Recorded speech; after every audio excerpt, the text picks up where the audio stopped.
Hi there and welcome to the channel. My name is Bill and this is my truck camper setup. I'm going to show you today my electric heater that I use in the back of this truck to stay comfortable in the winter.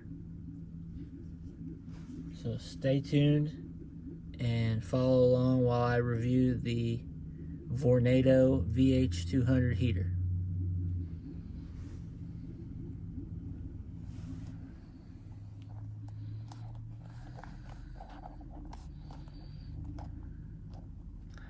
Here's a look at it. It's a VH200 purchased from Home Depot in fall of 2023.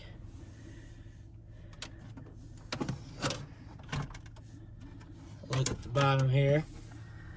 There's a shot of it, and it's showing it was made in June of 2023.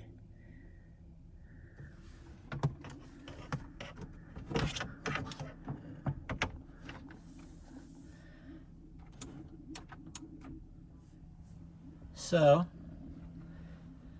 I've had this heater for a good while, several months. Been through a varying set of weather conditions while using it as the primary source of heat in the back of my truck. When I first got this heater, it was my only source of heat. I now have a diesel heater that I would consider my primary source, and this electric heater is more of a backup, or if I'm anywhere that I have electrical power, it's nice to have. But quickly after purchasing it and using it as my only heat source, I longed for something better. And very quickly I tried to get the diesel heater set up and get that put in, because I almost could not sleep at night with this thing in here. The temperature regulation of it is so wide that whatever setting that you set it at, it goes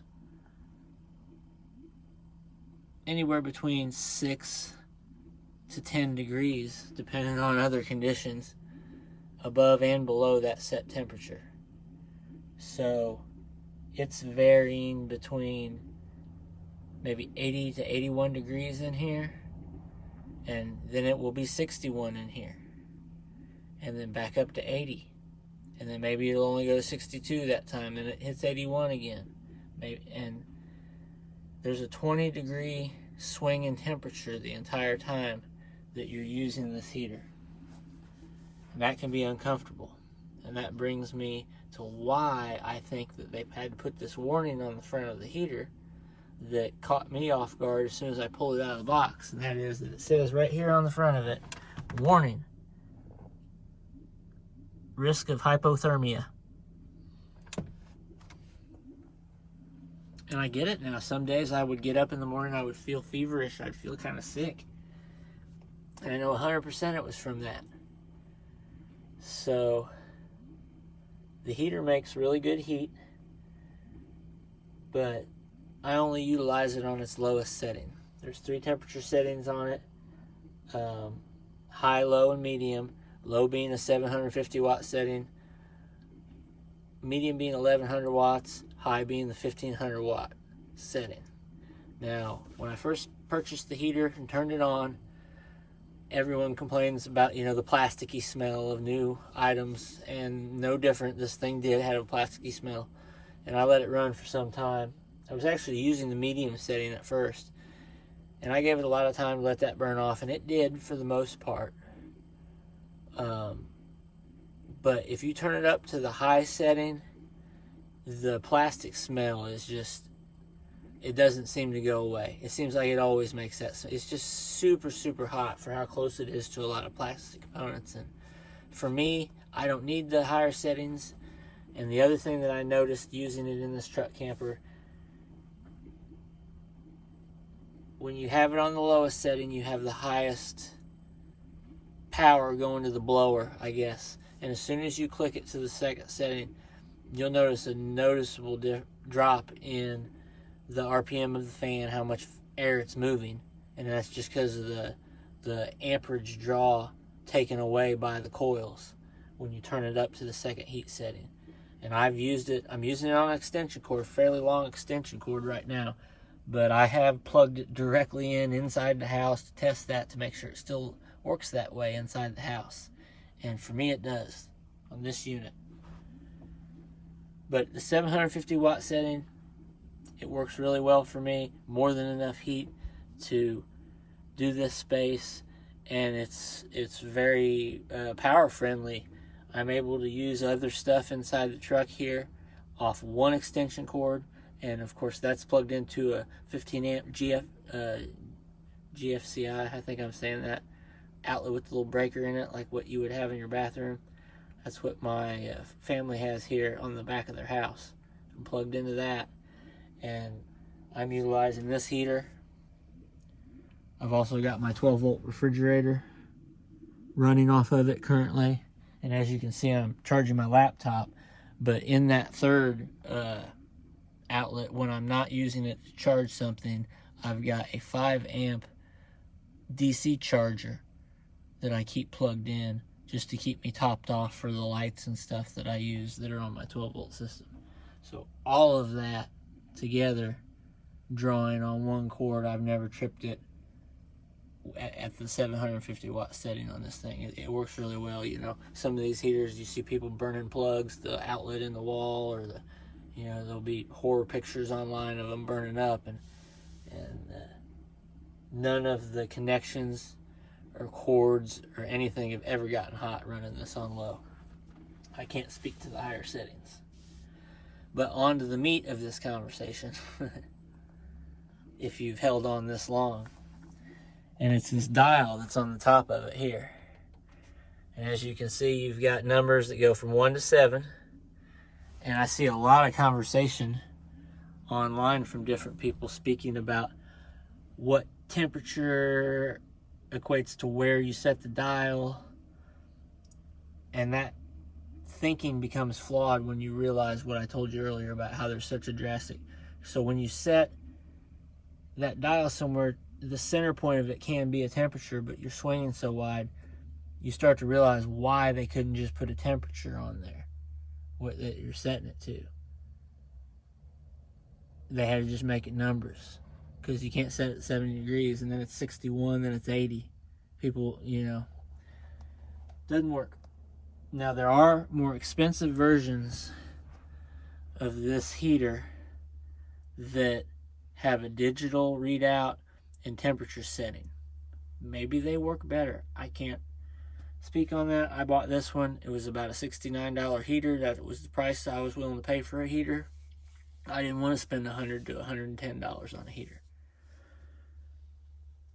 What I ended up finding out is that you end up having to buy one of these, and it's this is a D1 Wills Amazon version there, and it plugs into my outlet there, and my heater plugs into it. And this, I've got this heater, I've got the dial turned all the way up on its medium setting, so this heater will kick on anytime that thing turns it on, and that is now what's controlling it. I got a temperature sensor. It's over here behind my laptop. I'm not going to get to that right now, but here in a minute that thing's going to kick the heater on for us, and I can show you the temperature in here works perfect now. It leaves you longing for, well, why couldn't they have put something inside the heater that functions like that? The problem with that, I've discovered, is placement of this sensor on the device I bought is important too. And if I put it behind that heater, there's so much cold air coming in the back of it continuously, and the hot air is coming out the front. It has to overshoot the temperature in the room before the thermostat that's inside of the unit can get to the room temperature. So it does overshoot quite a bit. And then as far as undershooting, I don't know. That's in the logic of the heater, I guess. But if you get you a cheap heater, you've already got one, Don't even worry about getting one that has a dial setting. You can just get an on-off heater. And you use one of these, and it will work flawlessly.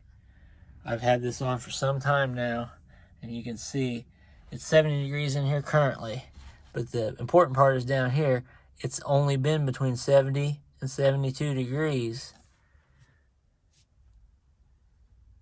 That thing's getting ready to kick back on when it hits 70. But that 70.5, that top number there is the current temperature. 72 is what I have it set to. It'll let it go 2 degrees under before it kicks back on. And that 70.5 and that 70.7 match fairly closely. Most of the time, both these thermometers, they seem to match, so it seems like that thing's accurate. And it has made this heater where I don't need to use the diesel heater anymore. I've gone back to primarily, when I'm parked at somebody's house, using the electric heat, and at night I feel comfortable. It keeps it at the right temperature. Now the heater kicks on and off a lot more, but you know, that's better than being continuously on, I guess, and cracking a window, because that's the only other way I could figure out how to use it without feeling hypothermic every morning. Durability of the heater seems quite good.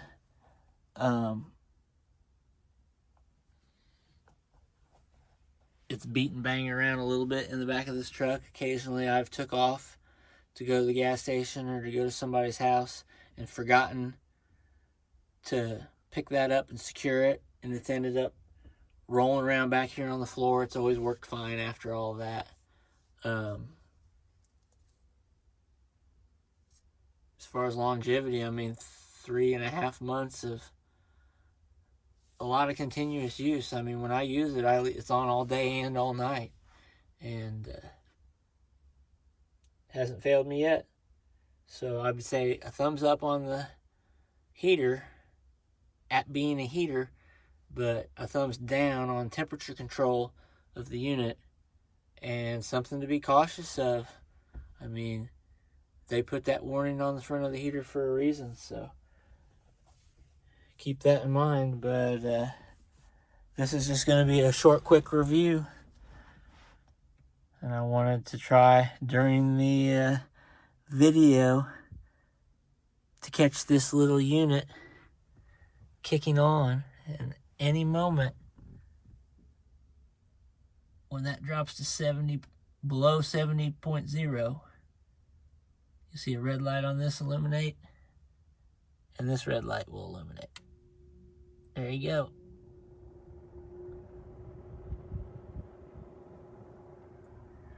As you can see, the load light is now on.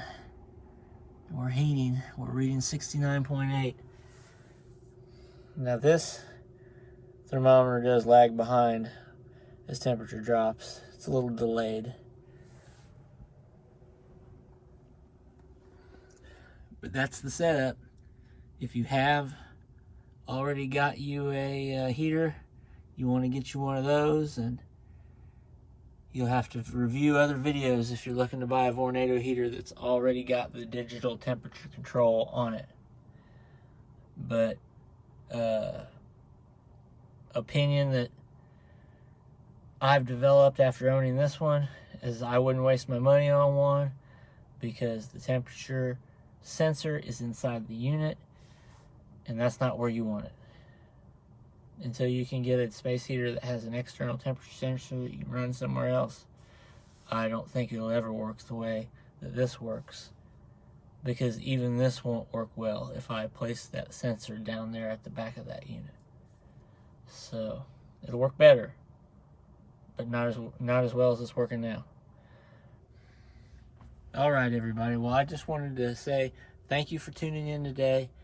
And if you were interested or intrigued by anything you've seen around my truck camper build, feel free to check out the couple of other videos I've uploaded already about the construction of this. And stay tuned, because I'm going to continue to upload videos. The build of this thing is very fluid and ever changing. Anybody who is tuning back in, from the previous videos, we'll see that things look a lot different, totally different than how they did previously. But I look forward to catching you next time. Thanks again, and we'll see you.